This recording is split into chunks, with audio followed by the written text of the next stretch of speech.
How to kill orange wasps with black wings. The common paper wasp is about 3/4 of an inch long, orange and black in color, with wings that are a dark, smoky hue. Though paper wasps are helpful by preying upon caterpillars and other insects, they can also be dangerous. Unlike honeybees, which can only sting once before dying, wasps can sting its victim repeatedly.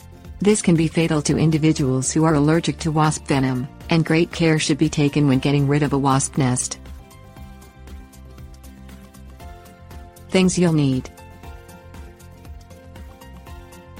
wasp insecticide spray containing permethrin, broom or extension pole. Locate the wasp nest. Orange and black paper wasps construct their nests under roof overhangs, near garages, or under eaves and ledges. The nests are white in color, and the individual's cells are uncovered. Wait until night to treat the wasp nest. Wasps are dormant at night, which will give you the opportunity to get close to the nest without alerting any sentries guarding it. Stand off to the side of the nest, not directly under it. When you spray the nest, many wasps will fall straight down, and they won't all be dead immediately. You don't want the wasps falling onto your head or face and stinging you before they die. Spray the wasp nest with an insecticide spray containing permethrin.